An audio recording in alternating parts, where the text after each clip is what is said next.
Hey, welcome back. This is a real treat for me. I've always been looking for one of these to do a restoration on. This is a Harman Kardon 330C. Attractive little lamp receiver, actually, and highly sought after. And built right in that area where Harman Kardon was doing good stuff. And it's an early, it's a mid-70s, I think, receiver, but they sure used to perform pretty good. So I'm really pleased with the cosmetics here. Look at, there's really no flaws on this. It's just a little bit dirty, but there's no big scratches or gouges in the front. There is no big huge dings or scratches on the aluminum. It's really nice. So this is going to be a nice restoration project. It's going to be, the end result is going to be very nice. I pulled the bottom cover off because I'm going to be ordering new switches, and I wanted to make sure I got the right ones. But I pulled the bottom cover off, and you could tell it was never touched inside before. So let's go have a look at if it even works. Okay, power. Looks like all the lights are on. I'm already pulling in an FM station. I got speakers hooked up on one. Let's see what we can find here.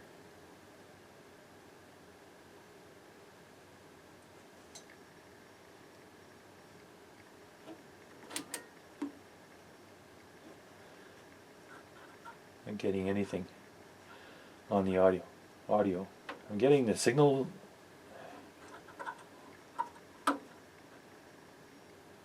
Meter's working, the light's working. I'm picking up stations, but I'm just getting no audio.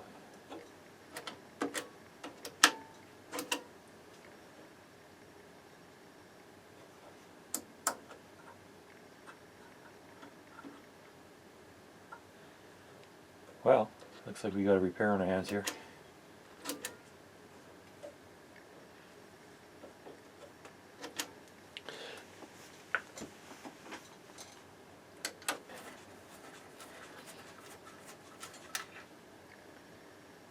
I got a blown fuse here.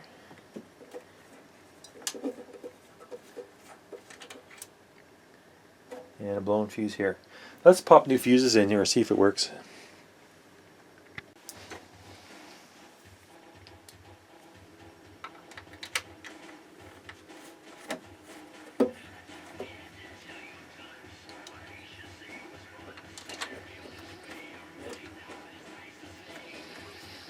Now before I connect the speakers, I'm going to make sure I have no shorts on the output transistors. So what I got is no speakers hooked up. And I'm going to power this up.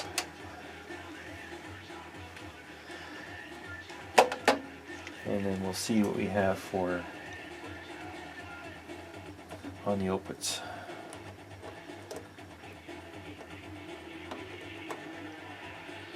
That channel's got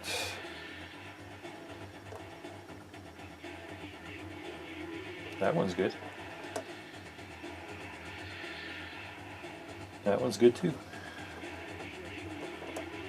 So I guess it's safe to hook speakers up. There's no DC voltage on the output. I wonder why those fuses blew.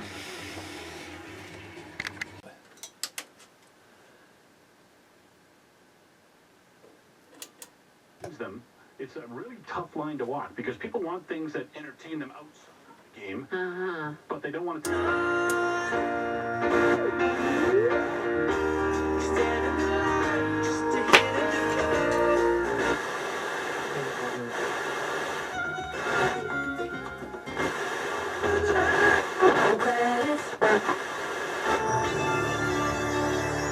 Sounds good.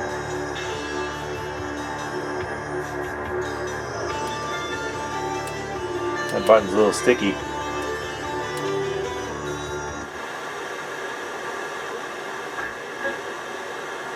Family, Castrol Raceway is committed.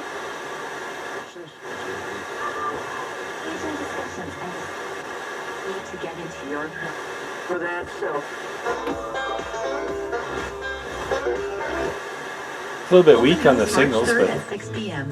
Visit k-9christian.com or call 780-483-6476.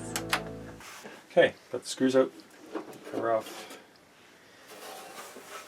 and yeah, it looks very, very nice. A little dirty.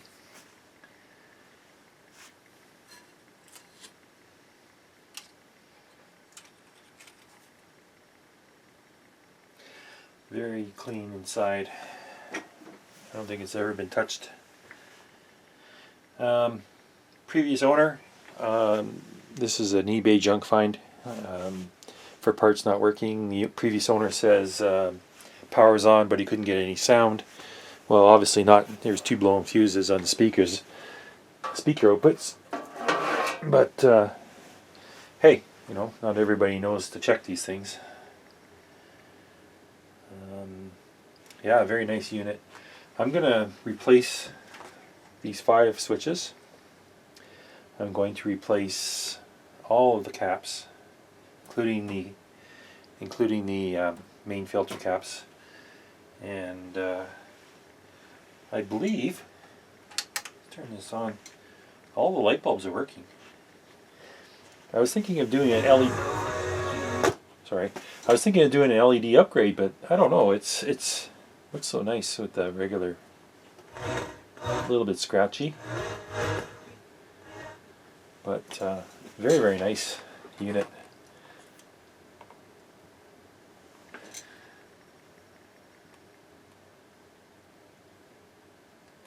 There's a little bit of glue here on the back corner on some of these caps. I'm going to have to remove all that because it goes conductive. But yeah, very good. The phono preamp.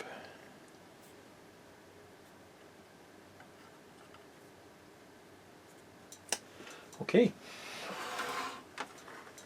And get cracking. Okay, so what I'm seeing here is some of these boards don't have any silk screening on the top to tell you the orientation of these electrolytic capacitors. So you have to remember which way they were facing. Otherwise you risk putting them in backwards when you're done. So the best way is just take some digital photos of the boards and then you can refer back to them after to make sure that you got your capacitors in the right way around.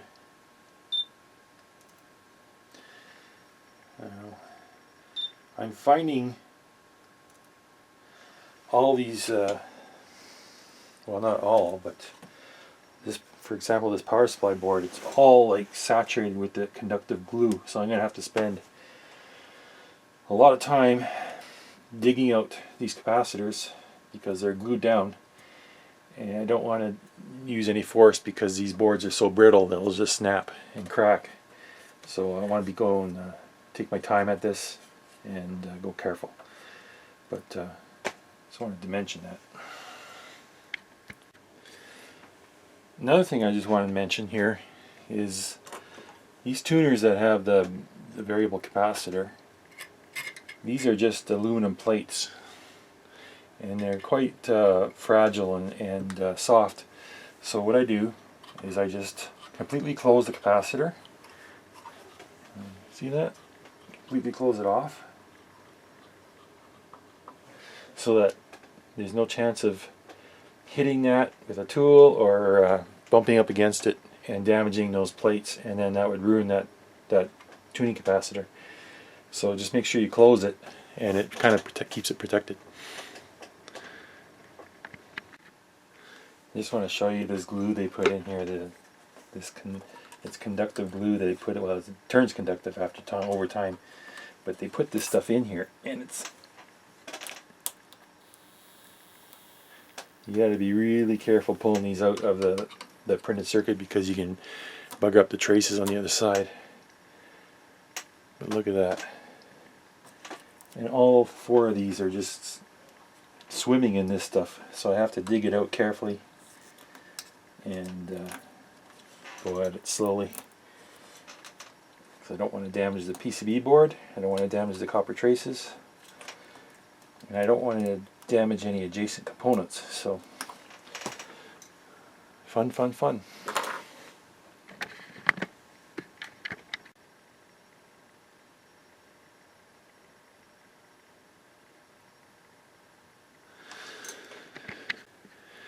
Okay, I was just working on removing the switches.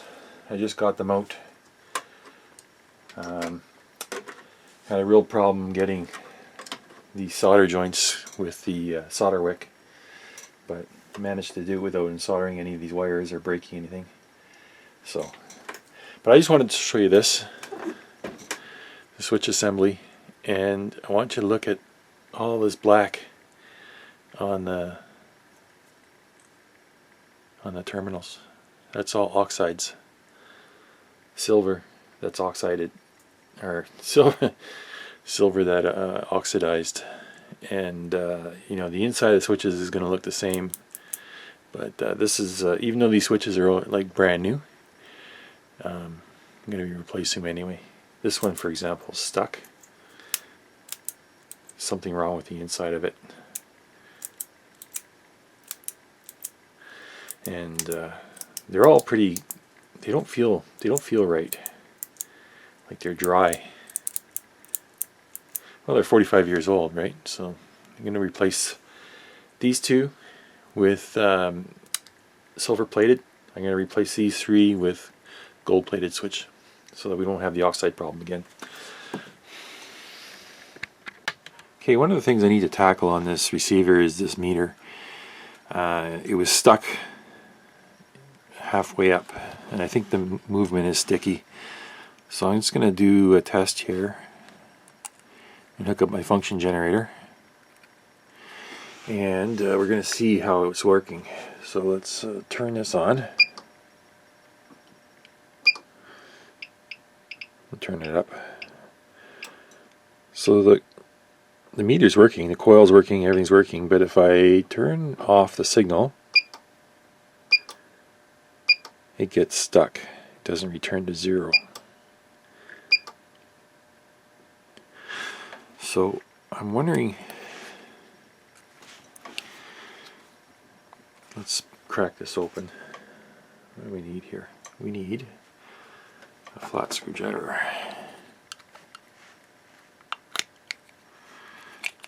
Ooh, it came apart easy.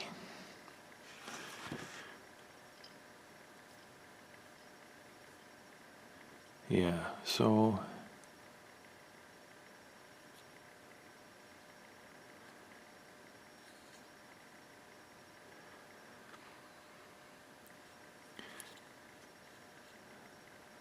there is no zero adjustment on. Oh, maybe it's back here. The zero adjustment is back here.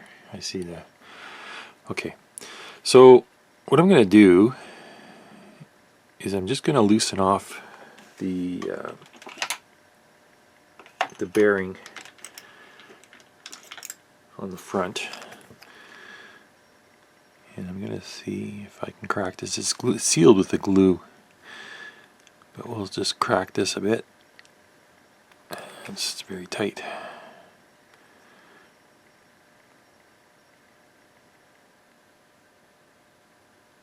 And it doesn't want to turn.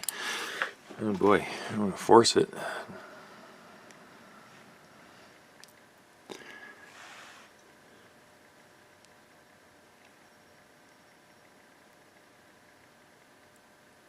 No, it doesn't want to turn.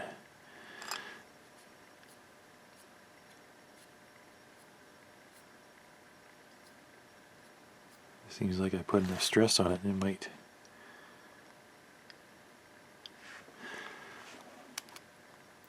I don't want to break anything, that's the problem. But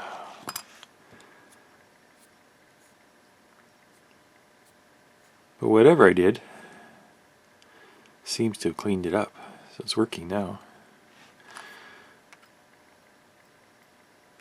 It's returning to zero.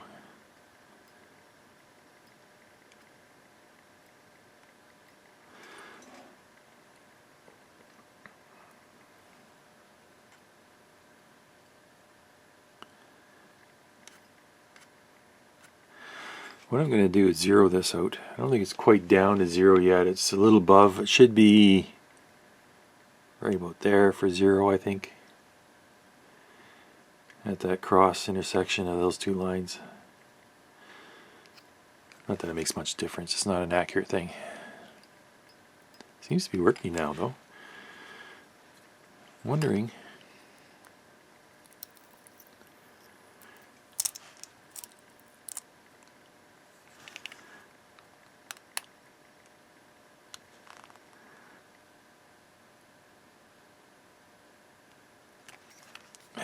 Pushing too hard and it's coming out the front. Now it's stuck again.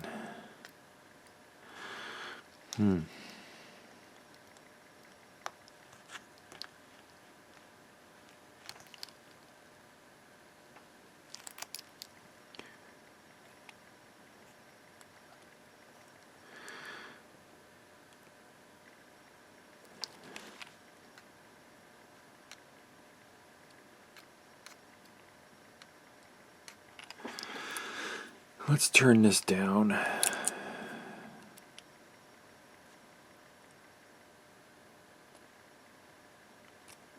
we go.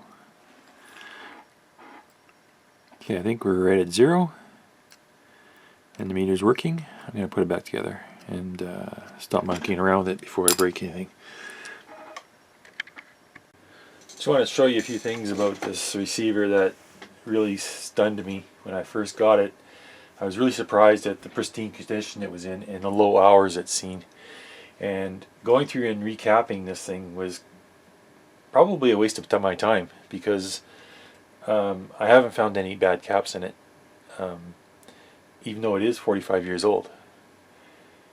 And the reason being is it's got very, very low hours on it. Very low hours. And here's the reason why. If you look at these lamps, these are all the original lamps that are in the receiver, and you look at them, they look like new. You know, when you get a lamp that is aged, where is it now? I just had it here.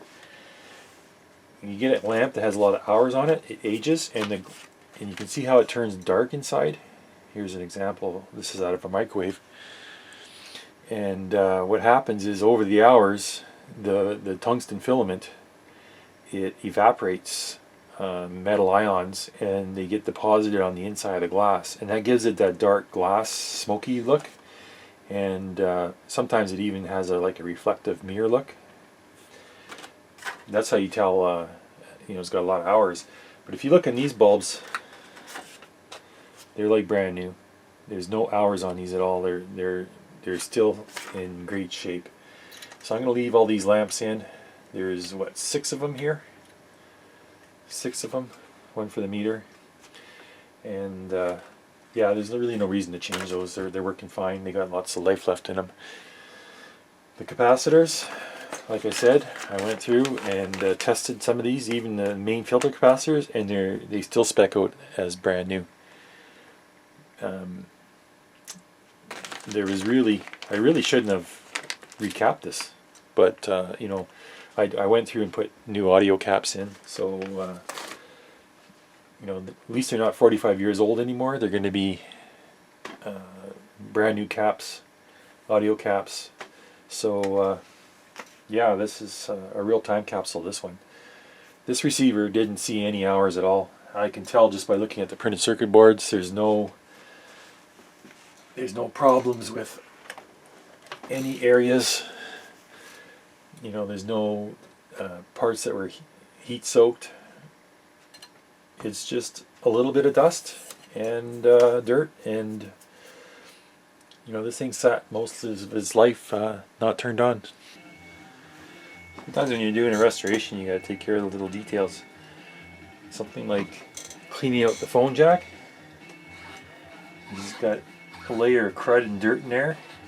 It's not something that people look at consciously, but they see it and then they get an impression in their head that something's not quite right. If you clean that up, it makes it look perfect.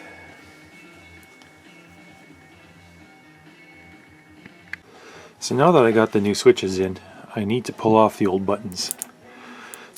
to mount on the new switches, and these are glued on.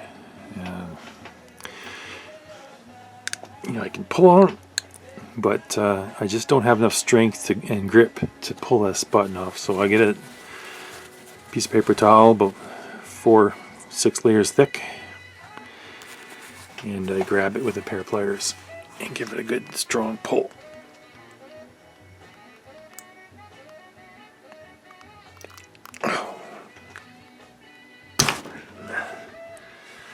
Well, it started moving, and you can see that the glue stretching.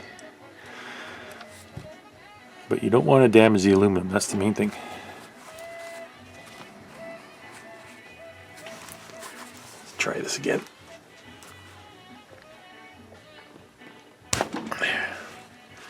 There we go. Ready to be cleaned and mounted. Okay, so yesterday I went through the alignment procedure. I was going through the AM band, and I got the AM portion of this aligned perfectly. It's pretty close to perfect. It really picks up the stations now. Before it was barely working. But I got the IF aligned, and I got the front end aligned. And then I went on to moving on to the FM band. I ran into problems. I'll explain what I was doing here. I was working through this list of alignments, and I got to step 5, the 90 megahertz alignment, and I went through the procedure, and I aligned 201, the oscillator coil. And 201 actually is, I don't know if you can see, let me zoom in. 201 is this coil here that is stretched out. So to adjust it, you either squeeze it in together or spread it apart, and it's bang on. So then I went on to the next step. Sorry. Step 6, doing the 106 megahertz alignment. Is the same thing, but you're doing the top end of the band instead of the bottom. So instead of a coil, you got a tuning capacitor, 201. And that's where I ran into troubles. I couldn't get 201, the tuning capacitor 201, to work at all. Here, let me see if I can show you what the problem is. So here's 201. Hang on. It's tricky to do with a camera in my face. Here's 201. Let me turn this on so you can hear what's going on here. Okay. This isn't the right tool to use, I'm just showing it for demonstration. Now, if I turn this,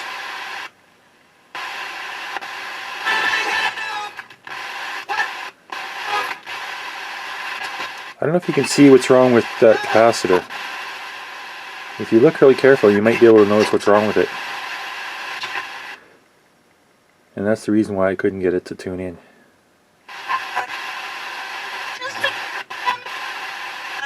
You see what's wrong with it?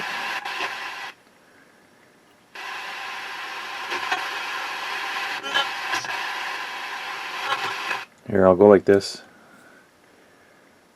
You can actually see this part, which is a solder blob, has separated from the upper disc. And the upper disc is here. It's not turning, it's frozen. So this capacitor is buggered. I gotta get in there and change that capacitor now. See how that's not working? Here, I'll get another capacitor, I'll show you how it should work. Okay, so I got one here. Let's see if I can do this. I'm doing this on the viewfinder, it's kind of hard. You see how the whole disc spins?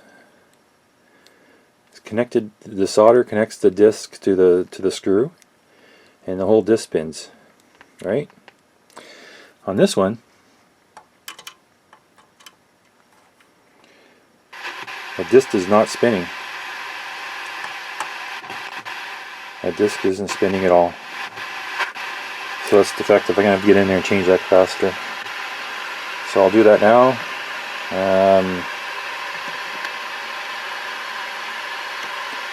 This is going to be a pain because, this is going to be a pain because I have to remove this and keep some resemblance of alignment here between the tuning string and the capacitor itself.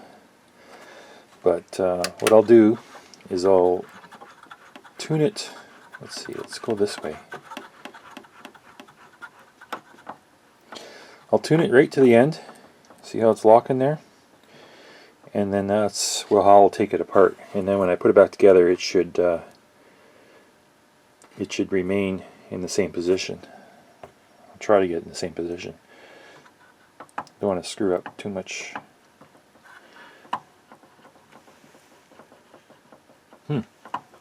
That's funny. Okay, I'll get on it.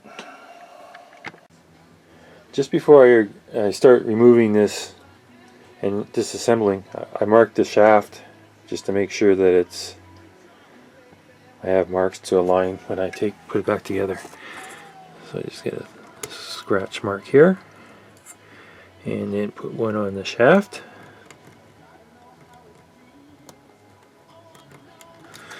And then I'll have something to align when I put it back. Okay, here we're back on the underside. So to remove that main tuning capacitor, I have to remove, let's see, 1, 2, 3, 4, 5, 6 solder connections there. 1, 2, 3, 4, 5, 6, 7, maybe 8. And then I think I have a couple here. I'll have to check that. And then there are 2 mounts for the body of the capacitor itself. They're mounted and soldered to the main PCB board. So I'll have to redo all that, remove that. I'll have to remove this one as well, I think. Remove the coax from the back panel that feeds in the RF signals, and then I'll have to take all these out. And then once I get all that undone, I have to remove the dial string. So that'll be another fun thing in its own. I'll show you what I'm going to do to remove the dial string. Okay, so I'm going to take off this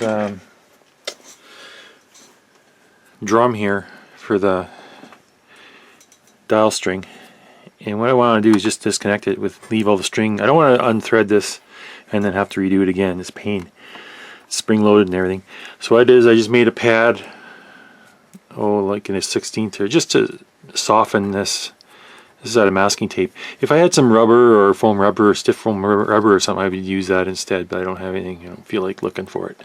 So what I got is a C-clamp, and this is big enough to encompass this drum. So I'll just put this directly over the dial string, and just tighten it down.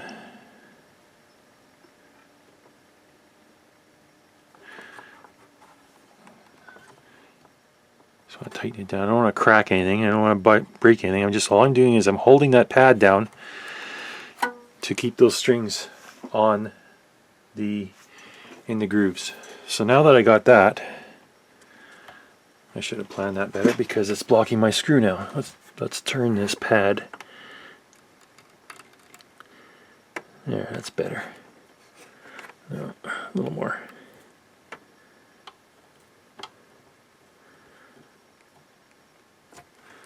Okay, so now that's all locked down. And remember, I got it tuned right to the low end of the band. See, I can't turn it anymore.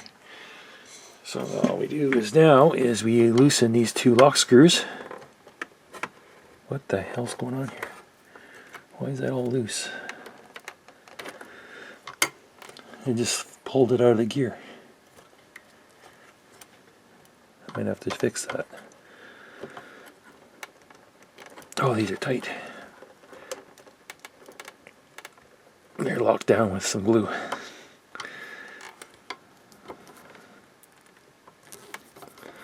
Okay.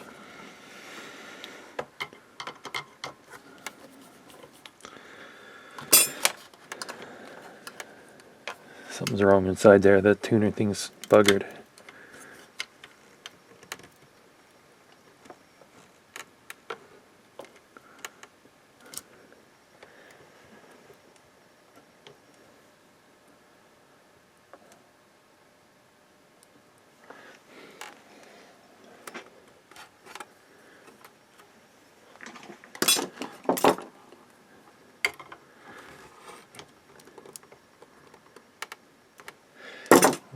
see. A pair of nippers.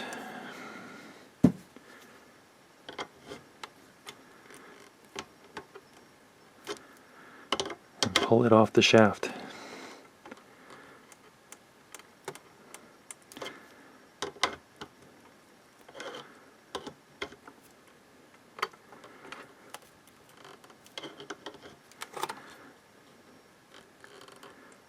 Come on, this is tight.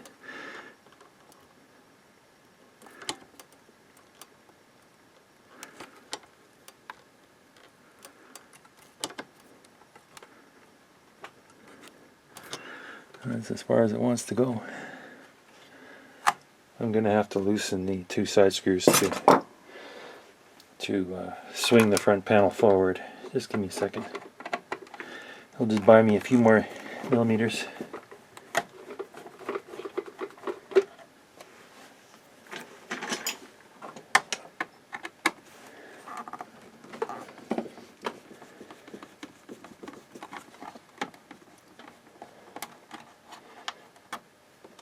Okay, so I can swing this forward, and that buys me enough room to get this out.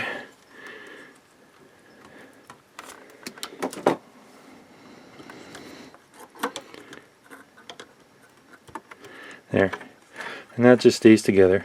Don't bother with it. Now this should be loose.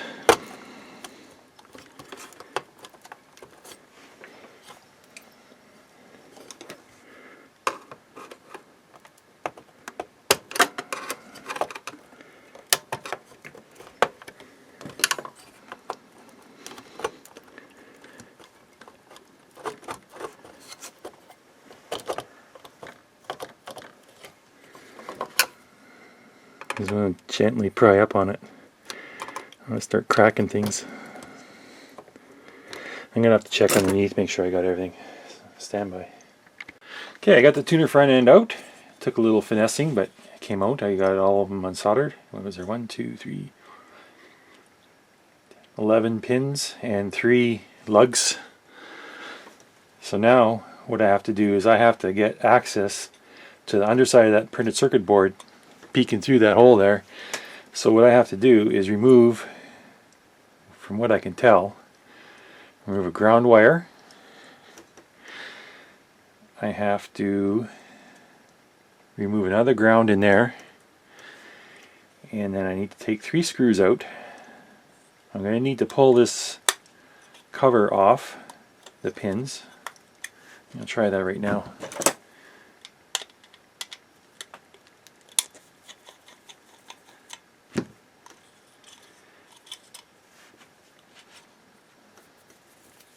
Sorry, an itch.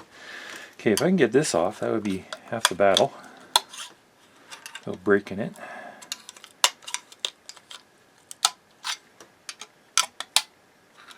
Looks like it might come. Took a while to desolder all those pins, and you got to be careful with not too much heat on the board and lifting the traces and all that. But take my time, and what I did is I first used one of these solder suckers to get the majority off, and after that I switched to a wick, and then it seemed to work okay. Okay, this is just pull off.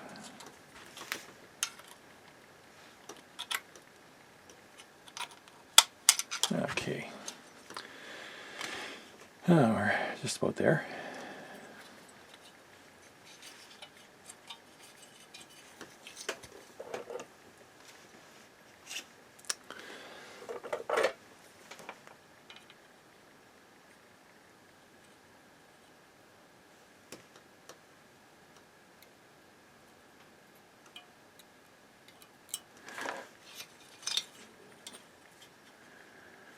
This is all this just to change one little capacitor that's broken.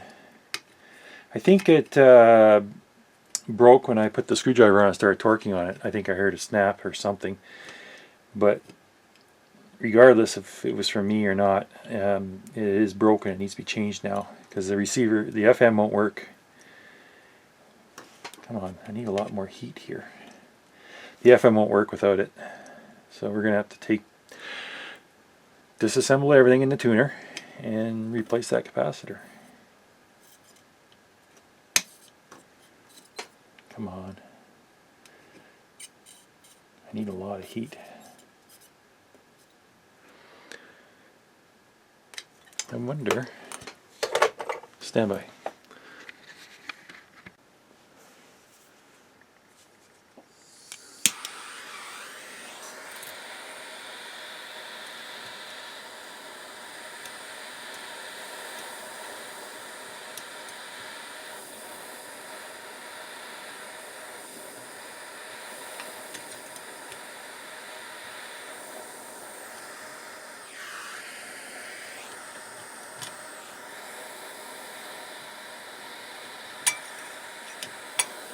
Okay, I think it's good enough.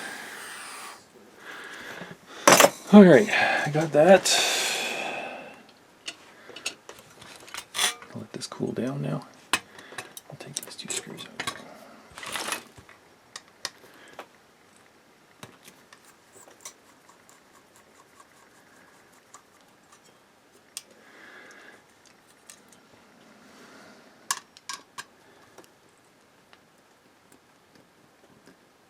That's tight. There we go.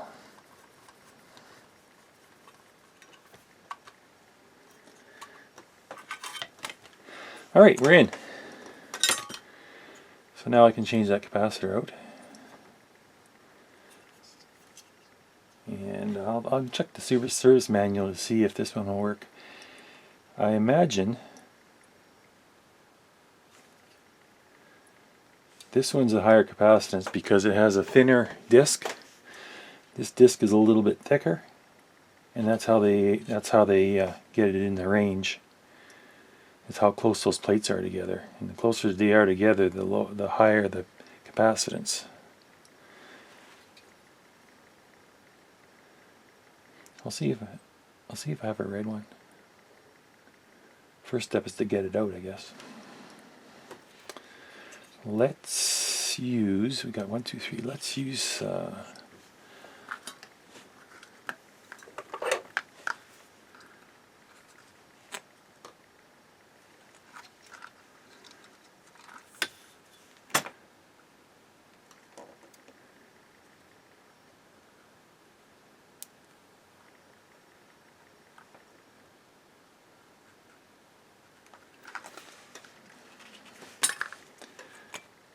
and bend up this tab.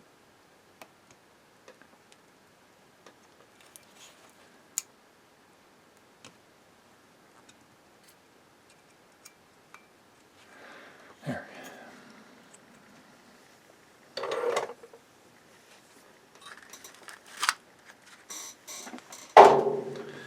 I bought this crap on AliExpress. On this solder wick, and it's just garbage. I find I'm adding rosin flux to it just to get it to work.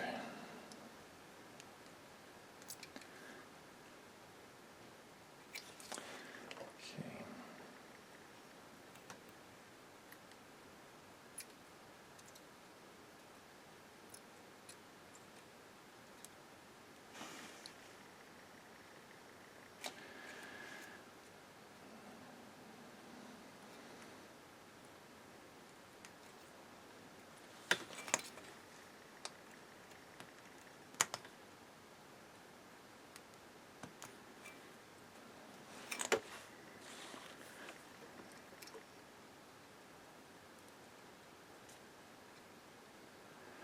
I'll look through my bin there. I might have another bunch of capacitors.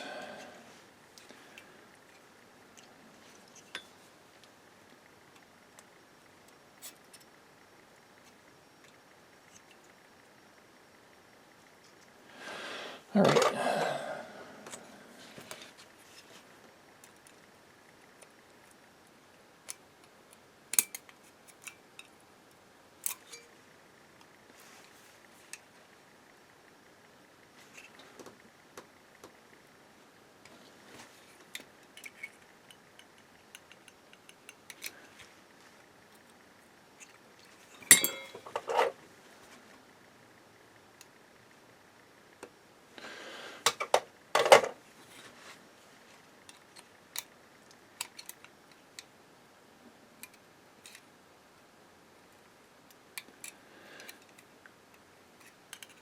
I don't want to bend up that coil because then that's going to throw that out again and I'll have to tune it. Well, I'm going to do a tune anyway, so I got to finish what I started. I don't want to come out. What's it connected to? There.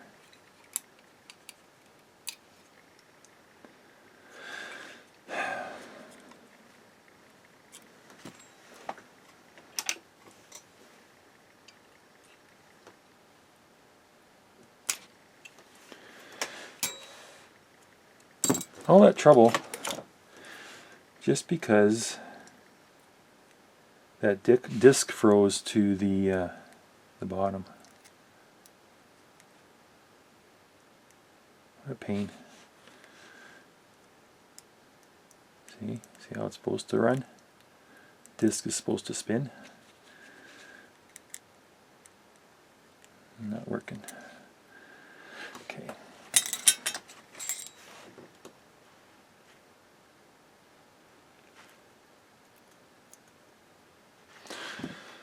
Let me check the capacitance of this.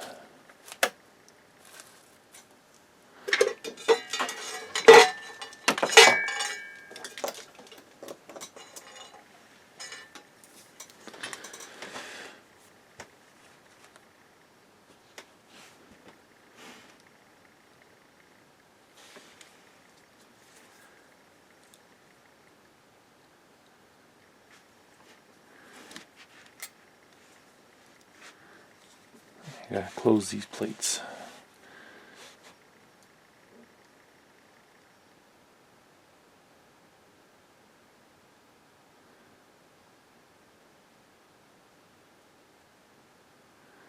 I'm getting maximum 85 picofarads.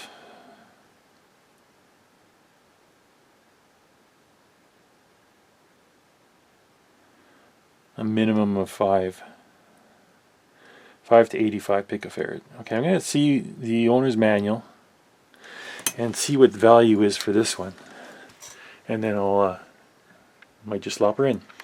Okay, what I did is I checked the receiver schematic, and that was not helpful because they just show this block as a module and the connections to it. They don't really tell you anything with what's going on inside. They do have a schematic drawing of the module, the internals, but they had no values on most of the components. So I'm just going to go with what I got here and put it in, and we'll see if it works.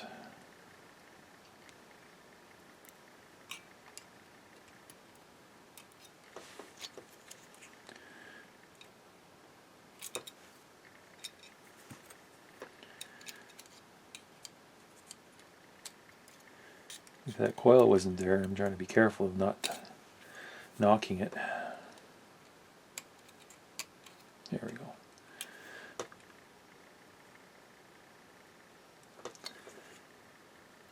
Okay, we're in.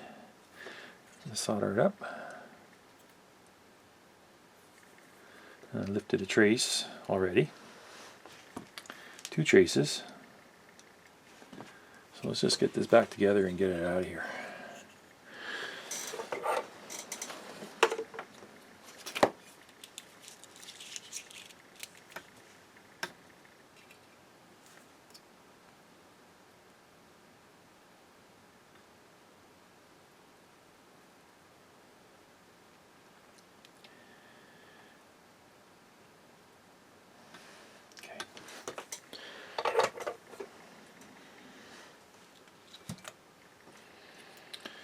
Perfect.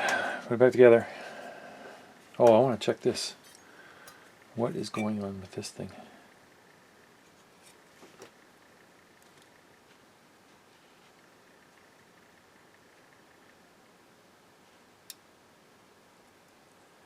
I think there's an E-clip missing. Well, let's fix that while we're in there.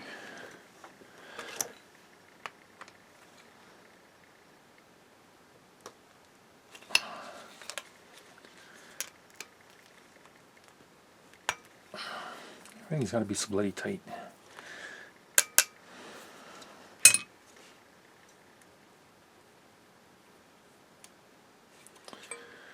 Well, how do I do that one? I guess right there, I guess.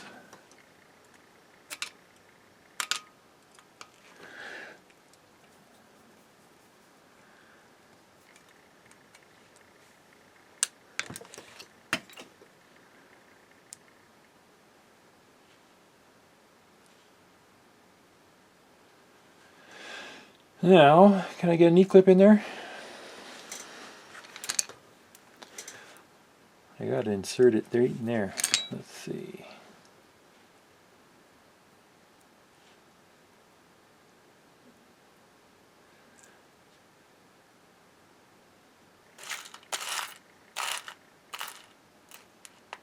Can't be that big. That's way too big.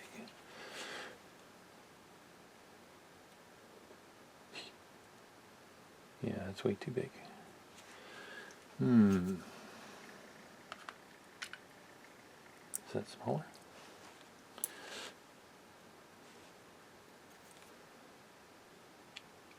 Fits. Yeah, let me fight with this off camera. Okay, well I got the E-clip in there and it's holding. Can't pull the shaft out unless I turn it a certain way. But remember it had that flat on there, and if I hit the flat a certain way on the E-clip, it comes loose. Well, for the most part it's in there now. So I'm going to go with that.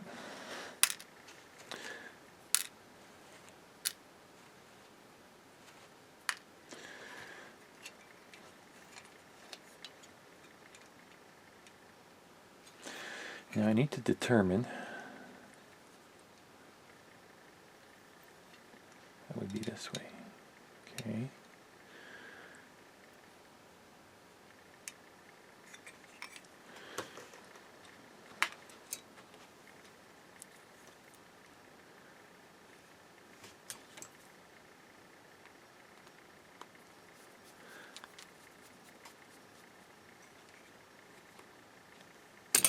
Okay, so that should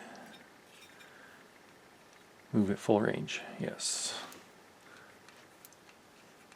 Okay, so I need to, here.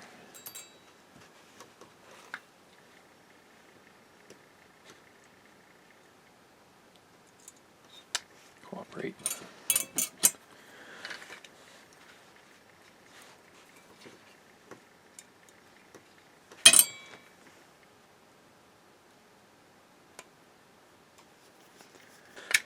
All right.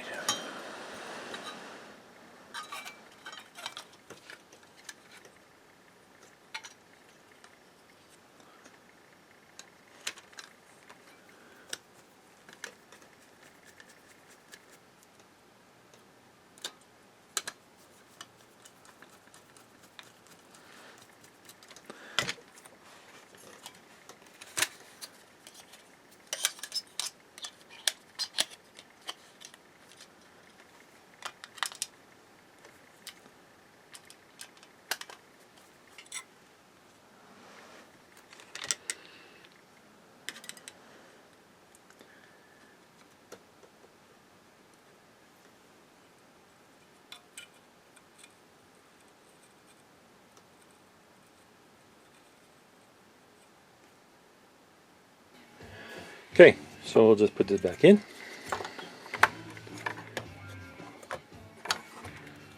Get it lined up. Shut down.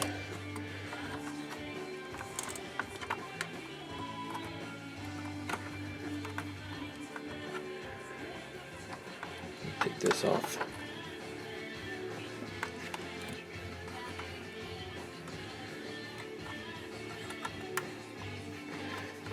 So easy, no restringing. So I'll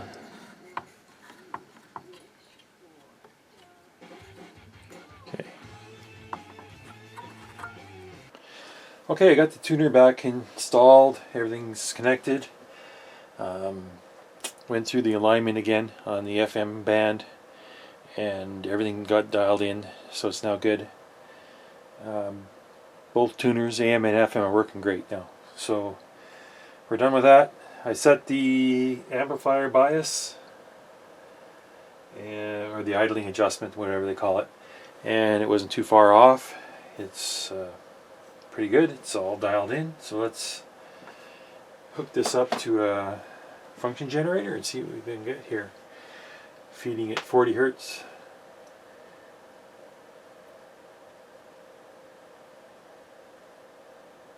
And we got clipping there. Back it off a bit. Right there. 14.2 volts RMS. And that's into the 8 ohm dummy load. Let's see here. They're starting to drop right there at around 49, 50 kilohertz. We're losing there. Okay, well, I'm finished. I put it all back together and it's all adjusted, tuned, cleaned, and repaired. We had the 2 blown fuses in the back. That's don't ask me why. Maybe he's using 4 ohm speakers, and you know, there's 2 amp fuses on the speaker outputs. But other than that, it shouldn't pop a fuse. And then that tuning capacitor in the tuner. That threw me back a day's work. So, but it works great now. Capturer les silences. Comment on les traduit? Comment on...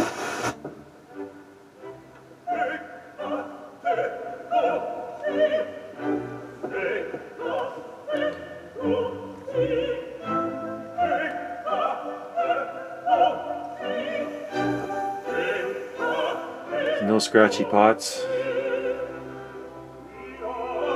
Everything works smooth.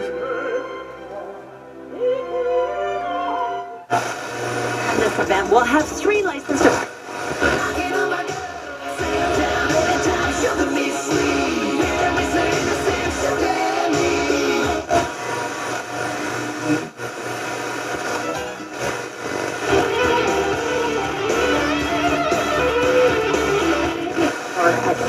I don't really have a good antenna. These stations are coming in pretty weak. Freezing rain and sub-zero temperatures. Wait. But some are coming in pretty good. You're in the middle of 6 rock songs in a row. We're Edmonton's best rock. 100.3. The Bear.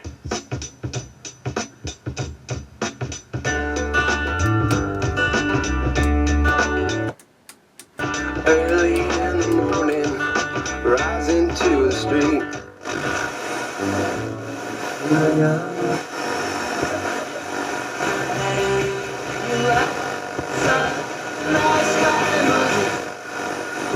Hang, drink with the guys at the dive bar. Caught my heart about 1-2 times, don't need to question.